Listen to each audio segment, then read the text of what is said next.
নির্বাচনী বন্ড প্রকল্প অসাংবিধানিক বৃহস্পতিবার জানালো সুপ্রিম কোর্টের প্রধান বিচারপতি ডিওয়াই চন্দ্রচূড়ের নেতৃত্বাধীন 5 বিচারপতির সাংবিধানিক বেঞ্চ ওই বন্ড বাতিল হওয়া উচিত বলেও জানিয়েছে বেঞ্চ।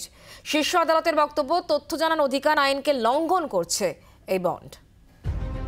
2018 সালে নির্বাচনী বন্ডের কথা ঘোষণা করেছিলেন প্রয়াত অরুণ জেটলি। তখন তিনি অর্থমন্ত্রী, কিন্তু তার স্বচ্ছতা নিয়ে প্রশ্ন তুলে দায়ের হয় মামলা।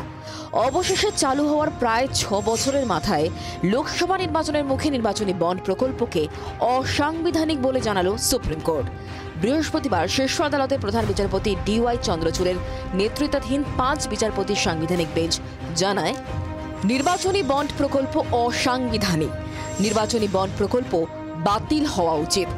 এসবিআই নির্বাচনী বন্ড দেওয়া বন্ধ করবে। জাতীয় নির্বাচন কমিশনকে নির্বাচনী বন্ডের মাধ্যমে জমা হওয়া অর্থ সংক্রান্ত তথ্য দেবে ব্যাংক। আগামী 31শে মার্চের মধ্যে কমিশনকে অনুদান সংক্রান্ত তথ্য প্রকাশ করতে হবে ওয়েবসাইটে।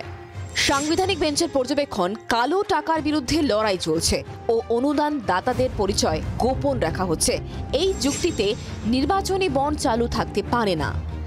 বেঞ্চের আরো পর্যবেক্ষণ, এটাই কালো টাকা আটকানোর একমাত্র উপায় নয়। तो अब उन्होंने बोला है कि ये सारी इन्फॉर्मेशन जो है, जो अभी तक सील्ड कवर में थी, वो सारी अब पब्लिक करी जाएगी और एक पब्लिक वेबसाइट पर डाली जाएगी।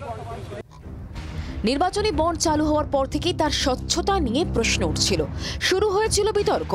বৃহস্পতিবার সুপ্রিম কোর্টের এই পর্যবেক্ষণের পর লোকসভার আগে কিছুটা চাপে বিজেপি, क्योंकि औपचारिक टिप्पणी इस पूरे जजमेंट को पढ़ने के बाद बताई जाएगी।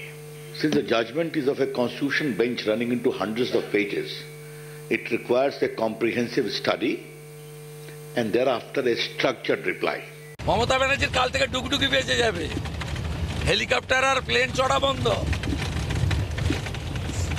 সুপ্রিম কোর্ট আজকে লন্ঠন জ্বালিয়ে দিয়েছে। শীর্ষ আদালত নির্বাচনী বন্ডকে অসাংবিধানিক আখ্যা দিতেই বিজেপিকে চেপে ধরেছে বিরোধীরা। যেদিন থেকে ইলেকট্রাল বন্ড চালু হয়েছে ভারতবর্ষে, সেদিন থেকে কংগ্রেস এটাকে অসাংবিধানিক আখ্যা দিয়েছে। কে কত টাকা দেবে কেউ জানতে পারবে না, কিন্তু ইলেকট্রাল বন্ডটা ইস্যু করবে state bank of India. State bank of ইন্ডিয়ার খবর কি সরকার জানতে পারবে না? ইলেকট্রাল বন্ড ব্যবস্থার মধ্য দিয়ে চালাকি করে যাতে কেউ বিরোধী দলগুলোকে সহযোগিতা না করতে পারে, আর্থিক সহযোগিতা করতে না পারে, সেই ব্যাপারে একটা ব্যবস্থা করেছে। অর্থাৎ কেউ যদি সরকারি দল বিজেপিকে বেশি টাকা না দিয়ে যদি অন্য দলকে বেশি টাকা দেয়, সে ধরা পড়ে যাবে।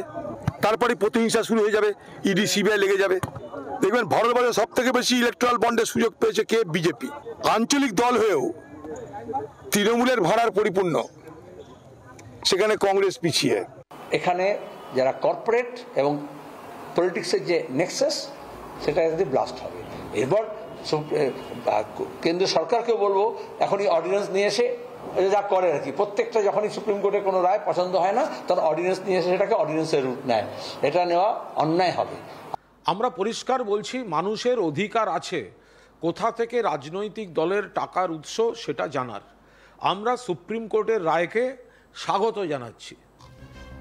শীর্ষ আদালতের নির্বাচনী বন্ড বাতিলের নির্দেশকে স্বাগত জানিয়েছে বিরোধী দলগুলি। তবে লোকসভার আগে এ নিয়ে মোদী সরকার কোনো পদক্ষেপ করে কিনা তাই এখন দেখার। ব্যুরো রিপোর্ট, জি24 ঘন্টা। বাংলার আওয়াজ, বাঙালির আবেগ, জি24 ঘন্টা।